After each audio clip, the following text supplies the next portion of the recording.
dari HKBP Paruluhan Resort Parulian.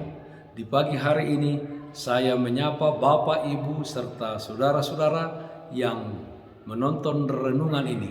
Salam sejahtera bagi kita semuanya.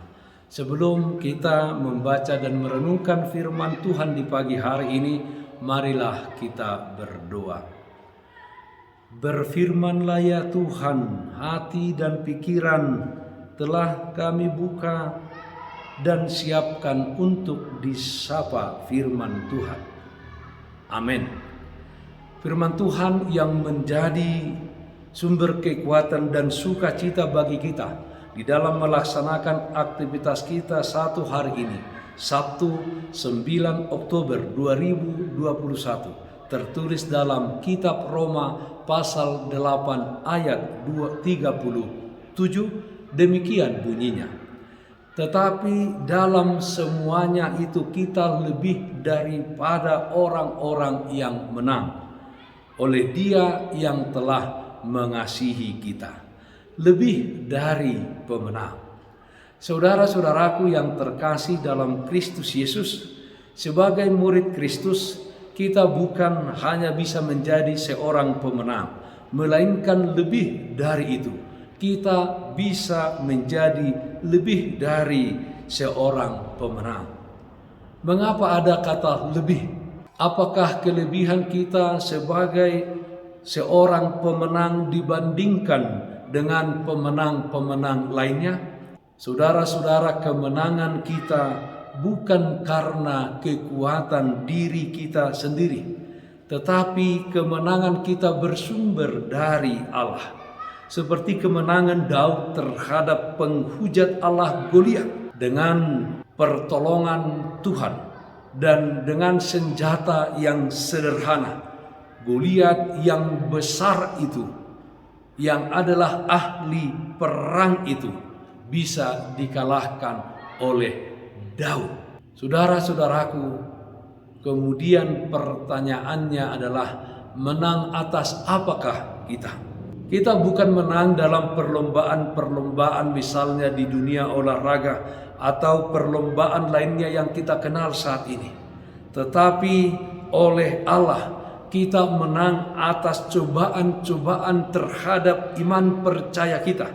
Sebab Allah di pihak kita, orang-orang yang percaya kepadanya. Roma 8 ayat 33 sampai 34 dikatakan, siapakah yang akan menggugat orang-orang pilihan Allah? Allah yang membenarkan mereka. Siapakah yang akan menghukum mereka? Kristus Yesus yang telah mati. Bahkan lebih lagi, yang telah bangkit, yang juga duduk di sebelah kanan Allah, yang malah menjadi pembela bagi kita. Tujuan kemenangan kita adalah supaya kita semakin melekat, semakin dekat kepada Tuhan, dan kita hidup di dalam kasih Allah yang ada di dalam Tuhan kita Yesus Kristus. Saudaraku yang terkasih, dunia ini adalah tempat atau area di mana kita berperang melawan si iblis dan juga melawan antek-anteknya yang menggoda iman percaya kita. Peperangan yang bukan hanya terhadap yang kelihatan, tetapi juga yang tidak kelihatan oleh mata kita sendiri. Efesus pasal 6 ayat 11 sampai 12 dikatakan, kenakanlah seluruh perlengkapan senjata Allah supaya kamu dapat bertahan melawan tipu muslihat iblis. Karena perjuangan kita bukanlah melawan darah dan daging, tetapi melawan pemerintah-pemerintah, melawan penguasa-penguasa, melawan penghulu-penghulu dunia yang gelap ini, melawan roh-roh jahat di udara.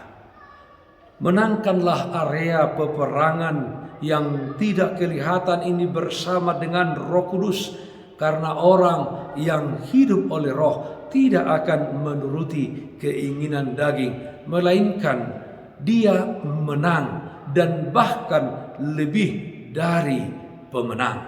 Saudaraku yang terkasih, Kenakanlah perlengkapan senjata Allah dalam pertempuran dan peperangan kita di tengah-tengah dunia ini, di mana banyak kejadian-kejadian yang mencobai iman percaya kita kepada Tuhan. Milikilah persekutuan yang indah dengan Tuhan, sebab kemenangan tidak terletak di dalam kekuatan dan kemampuan kita sendiri, tetapi kemenangan kita terhadap cobaan-cobaan dunia ini bersumber daripada Tuhan. Bersama dengan Tuhan, maka kita akan menjadi pemenang, bahkan lebih dari pemenang. Tidak ada yang dapat mengalahkan kita, asalkan kita ada di pihak Tuhan. Amin. Mari kita nyanyikan buku Ende nomor 117 ayat 3, Jehovah debatatado.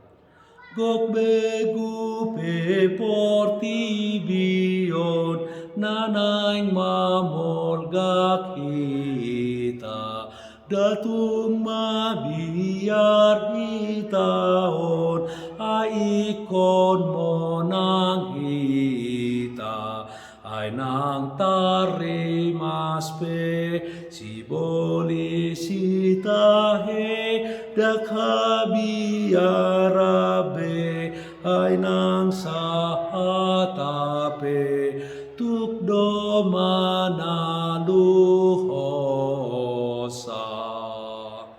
Marilah kita berdoa.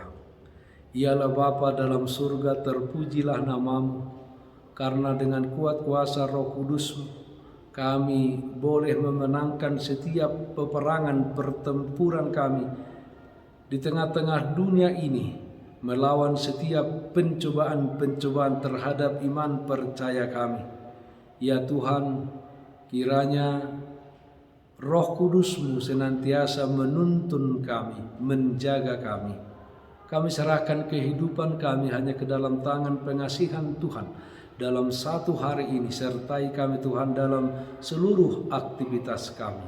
Yang sakit Tuhan sembuhkan, yang berduka Tuhan memberikan penghiburan. Terpujilah namamu, dalam nama anakmu Tuhan Yesus Kristus kami berdoa. Amin. Kasih karunia dari Tuhan kita Yesus Kristus, kasih setia dari Allah Bapa, serta persekutuan Roh Kudus, itulah yang menyertaimu hari ini kekal sampai selama-lamanya. Amin.